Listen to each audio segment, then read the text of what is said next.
Oke, Pak Tama mau tanya, enaknya strategi pada saat lagi cetak ATH, terus enaknya pakai strategi pullback atau retracement kalau sedang ATH?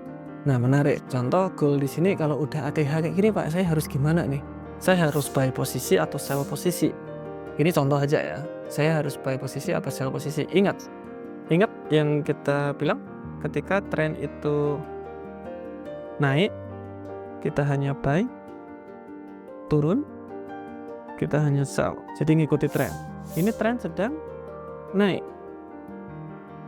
banget, berarti kita cari apa? Berarti kita cari buy. Apakah buy sekarang? No, kita tunggu aja koreksi. Nanti mungkin di sini kita buy posisi lebih tinggi lagi, bisa.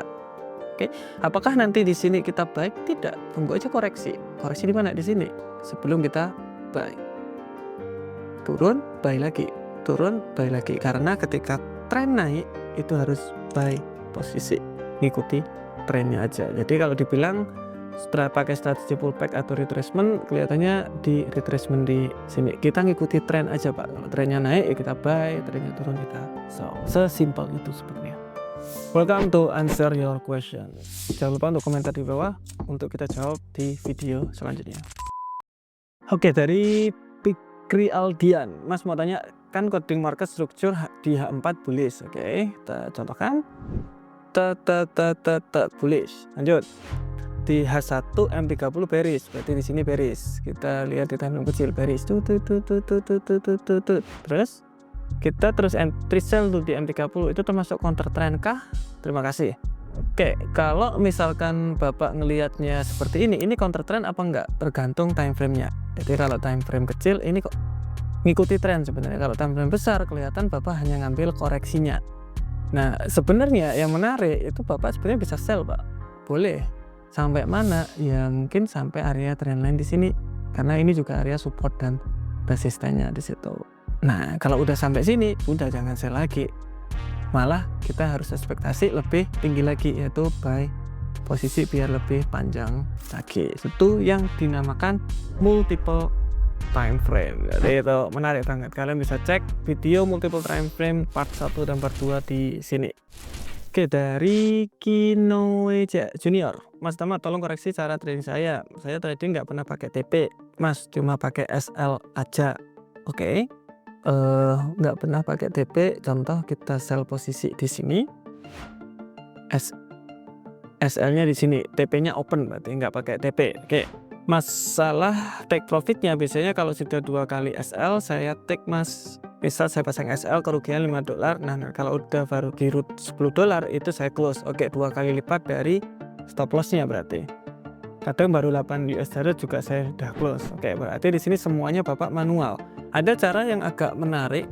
Bapak bisa langsung 1:2. Jadi contoh SL di sini ini $5. Kalau di sini nanti $10. Jadi langsung SL sama TP itu bisa. Atau ada namanya trailing stop, Pak. Cari namanya trailing stop. Jadi ketika kita contoh sell posisi di sini, SL di sini, nanti SL-nya mengikuti harga marketnya. Jadi contoh harga turun cerah, nanti SL-nya bergerak jadi ke sini. Kemudian turun lagi, oke, SL-nya dari sini. Kemudian turun lagi, SL-nya dari sini. Kemudian turun lagi, SL-nya dari sini. Kemudian terkena SL. Klik. Oke, belum. Nah, berarti Bapak bisa lihat ini pergerakannya bisa, contoh ini $5, ini mungkin bisa di $15 kabarnya, bisa lebih panjang. Ini namanya trailing stop. Ketika harga itu turun, SL-nya terus ngikuti terus. Ada, itu bisa otomatis kalian setting. Jadi contoh setiap 20 pip, harga itu 20 pip, SL gerak, 20 pip gerak, 20 pip gerak, itu bisa, kalian bisa setting. Cek trailing stop. Dari M Nur Hakiki, pendapat Mas Tama, goal ATH kira-kira seberapa lama ATH-nya? Mas ya, kita cek di weekly aja sekarang. Nah, kalau kita lihat dari sebelum-sebelumnya, Pak, dari sebelum-sebelumnya, simple aja. ATH, kemudian ada koreksi kayak gitu, oke. ATH, kemudian ini ATH, ada koreksi di dalamnya, oke. Ini ATH, ada koreksi di dalamnya. Ini ATH, berarti kurang apa? Ada koreksi dan kembali baru turun. Berarti mungkin bisa jadi ini adalah ATH terakhir kalau harga membentuk sebuah double top seperti ini, seperti sebelum-sebelumnya kayak gini. Itu sebenarnya cara observasi harga. Jadi kita lihat harga sebelumnya seperti apa, oh kemungkinan harga ini seperti ini nih. Nah gitu. Oke, saya tunjukin langsung di chart tadi. Oke mas, kemarin trading saatnya pending order saat buy 2518, SL 2516, ternyata terkena SL malah 2514. Itu kenapa? Ada yang namanya slippage. Jadi di broker, saya lihat di Discord kita ada namanya ulasan broker, banyak banget di sini. Kita udah ulas beberapa dan saya kasih pemikiran saya biar ini jadi lebih bagus seperti apa, dan ini bakalan update terus-menerus brokernya. Oke. Kemudian ada strategi intraday, jadi setiap pagi kita mapping prediksi harian, rekap sinyal dan lain-lain. Ada modul trading, ada live konsultasi, nanti bisa langsung voice sama kita secara intim, nanti kalian cerita masalahnya apa, kita bakalan jawab, ada di situ semua, dicek. Sekarang Gunawan lagi live di Discord, jelasin XAU USD bakalan kemana nanti. Nah di sini balik lagi, itu ada namanya slippage.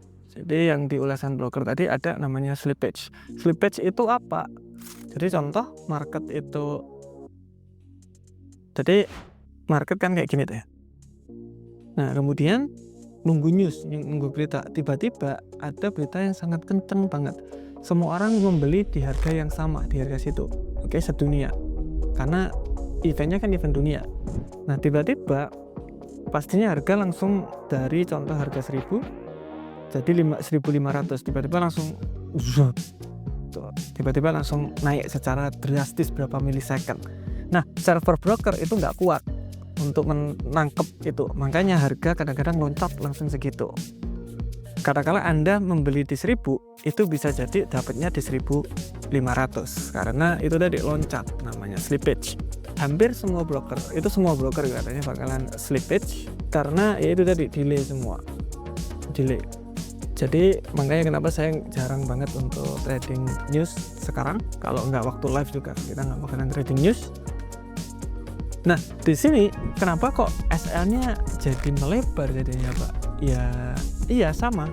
Jadi ketika contoh ya, saya taruh SL di 1250 ini. Saya taruh SL di sini. Nah harga sekarang masih 1000 Pak. Saya taruh SL-nya di 1250. Terkenanya kok 1500? Iya karena loncatnya langsung di 1500. Oke, ingat. Jadi harga tengah-tengahnya nggak ada, harga itu langsung loncat ke 1500. Berarti SL-nya itu langsung terkena di 1500. Nah itu namanya slippage. Setiap ada news itu pasti kayak gitu, loncat-loncat news besar kayak saya bilang, kayak CPI, FOMC sama ini NFP. Itu biasanya loncat gitu. Cara menanggulanginya bagaimana? Pakai resiko yang benar atau nggak usah trading saat news, dan cari broker-broker yang tidak slippage-nya itu nggak besar-besar. Itu ada di ulasan broker tadi. Oke, semoga itu bermanfaat. See you next video. Bye bye.